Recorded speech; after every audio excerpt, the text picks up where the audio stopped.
হঠাৎ পিঠে খেতে মন চাইলে দারুণ স্বাদে এই পিঠাটা বানিয়ে নিতে পারেন। খুব কম সময়ের মধ্যে বানিয়ে নেওয়া যায় আর নরম তুলতুলে, কোনো রকম ঝামেলা ছাড়াই তৈরি করে নেওয়া যায় রান্নার যে কোনো কড়াইয়ে। আর এত সুন্দর পিঠা তৈরি হবে, না দেখলে বিশ্বাস হবে না। আর এই রকমই জালিদার পিঠা আপনিও তৈরি করে নিতে পারবেন। দেখুন, এই রকমই জালিদার পিঠা। তাহলে দেখে নেওয়া যাক আজকে আমার পিঠার রেসিপিটি।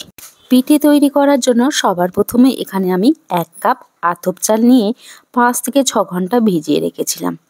আপনাদের কিন্তু এই পিঠাটা তৈরি করার জন্য আতপ চালটা নিতে হবে। এরকম 5 থেকে 6 ঘন্টা ভিজিয়ে রাখলে দেখবেন অনেকটা ফুলে গেছে। খুব ভালো করে এটাকে আমি ধুয়ে নেব। তারপরে একটা মিক্সিং জারের মধ্যে নিয়ে নেব। আমি চালগুলো সব মিক্সিং জারের মধ্যে ঢেলে নেব। দেখুন, আমার চালগুলো কিন্তু নেওয়া হয়ে গেছে। এখানে আমি 1 কাপ চাল ইউজ করেছিলাম, তার জন্য আমি 1/2 কাপ ভাত দিয়ে দেব। অবশ্যই করে 1 কাপ চালের জন্য 1/2 কাপ ভাত দেবেন। তারপরে ফ্লেভারের জন্য একটা দিয়ে দেবো এলাচ। এলাচটা দিয়ে 1/2 কাপ জল দিয়ে দেব। যেহেতু 1 কাপ চাল আর 1/2 কাপ ভাতের জন্য আমি 1/2 কাপ জল দিয়ে দেব। একদম স্মুথ একটা ব্যাটার তৈরি করে নেব। দেখুন, আমার ব্যাটার তৈরি হয়ে গেছে। একটা মিক্সিং বোলের মধ্যে ব্যাটারটাকে ঢেলে নেব। পিঠে তৈরি করার জন্য ব্যাটারটা কিন্তু একটু ঘন আছে, ওই জন্য আমি একটু মিক্সিং জারটা ধুয়ে জল দিয়ে দেব। 1/2 কাপের মতো জল দিয়ে দিয়েছি। দেখুন, টোটাল তাহলে আমি 1 কাপ জল ইউজ করলাম। জলটা দিয়ে আমি একটু নেড়ে নেব। খুব ভালো করে এটাকে একটু নেড়ে নেব।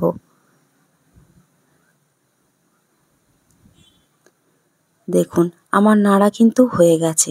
তারপরে এখানে আমি 1 কাপের মতো খেজুরের গুড় দিয়ে দেব। গুড়টা আমি হালকা গরম করে নিয়েছিলাম। খেজুরের লিকুইড গুড়টা আমি দিয়েছি। আপনাদের কাছে লিকুইড গুড় না থাকলে কিন্তু ঢেলা গুড়টা একটু ভেঙে গরম করে নিতে পারেন। গুড়টা দিয়ে খুব ভালো করে ব্যাটারের সঙ্গে আমি মিশিয়ে নেব। আপনারা যতটা মিষ্টি পছন্দ করেন সেই অনুযায়ী কিন্তু গুড়টা ব্যবহার করতে পারেন। এখানে কিন্তু আমি 1 কাপ গুড় ইউজ করেছি। গুড়টা দিয়ে খুব ভালো করে কিন্তু আমি মিশিয়ে নিয়েছি। একদম কিন্তু আমার ব্যাটারটা রেডি হয়ে গেছে।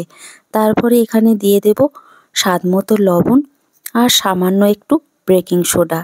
আমি কিন্তু বেকিং পাউডারটা দিইনি, বেকিং সোডাটা কিন্তু ইউজ করবেন। বেকিং সোডা দিয়ে খুব ভালো করে আমি ব্যাটারটা আবার নেড়ে নেব। দেখুন, আমি কিন্তু খুব ভালো করে বেকিং সোডাটা নেড়ে নিয়েছি। আমার একদমই পিঠে তৈরি করার জন্য ব্যাটারটা রেডি হয়ে গেছে। তারপরে এখানে একটা কড়া নিয়েছি, অল্প পরিমাণ রিফাইন অয়েল দিয়ে দিয়েছি। তারপরে এরকম নারকেল আমি পাতলা পাতলা করে কেটে ছোট ছোট করে নিয়েছি। নারকেলটাকে আমি হালকা করে ভেজে নেব। এই নারকেলটা কিন্তু আপনাদের হালকা করে ভেজে নিতে হবে, খুব কড়া করে কিন্তু ভাজবেন না, হালকা করে নারকেলটা ভেজে নেবেন। অবশ্যই করে এই পিঠেতে এই নারকেলটা কিন্তু ব্যবহার করবেন। এই নারকেলটা দিলে কিন্তু পিঠের টেস্টটা আরেকটু বেড়ে যায়। আমার এই নারকেলটা ভাজা হয়ে গেছে, আমি বাটিতে করে উঠিয়ে নিয়েছি। ওই কড়ার মধ্যে আমি ব্যাটার দিয়েছি। ব্যাটারটা দিয়ে আমি উপর থেকে এরকম নারকেল দিয়ে দিয়েছি। দিয়ে ঢাকনাটা বন্ধ করে লো টু মিডিয়াম হিটে রেখে এটা হতে দেব। তারপরে কিছুক্ষণ পরে দেখছি, দেখুন আমার 1 পিঠ হয়ে গেছে। আমি আর 1 পিঠ উল্টে দেব। এটা কিন্তু আমার হয়ে গেছে, আমি প্লেটে করে উঠিয়ে নেব। এটা বানাতে কিন্তু খুব বেশি তেলের প্রয়োজন হয় না, অল্প তেলেই কিন্তু এই পিঠাগুলো বানিয়ে নেওয়া যায়। অবশ্যই করে কিন্তু লো টু মিডিয়াম হিটে রেখে এই পিঠাগুলো বানিয়ে নেবেন। হাই হিটে দেবেন না, তাহলে ভিতরটা কাঁচা থাকবে, বাইরেরটা লাল হয়ে যাবে। তারপরে কিছুক্ষণ পরে আবার ঢাকনাটা খুলে দেখছি, দেখুন আমার কিন্তু আর একটাও পিঠা তৈরি হয়ে গেছে। একইভাবে কিন্তু আমি সব পিঠাগুলো তৈরি করে নেব। আপনারা কিন্তু একবার এই রকম নতুন ধরনের পিঠাটা ট্রাই করতে পারেন, খেতে কিন্তু ভীষণ ভালো লাগে। যখন আপনার মন চাইবে এইভাবে কিন্তু পিঠাটা বানিয়ে নিতে পারেন। খুব কম সময়ের মধ্যে কিন্তু এই পিঠাগুলো তৈরি হয়ে যায়। আপনি এই রকম পিঠা বানিয়ে যাকেই খাওয়াবেন প্রশংসা কিন্তু অবশ্যই পাবেন। দেখুন, কথা বলতে বলতে আমি কিন্তু সব পিঠাগুলো বানিয়ে নিচ্ছি। আমার আজকে এই পিঠার রেসিপিটা আপনাদের কাছে কেমন লাগলো অবশ্যই করে কমেন্ট করে জানাবেন। দেখুন, আমার কিন্তু সব পিঠাগুলো বানানো হয়ে গেছে। পিঠাগুলো দেখতে যতটা সুন্দর লাগছে খেতে কিন্তু দারুণ লাগে।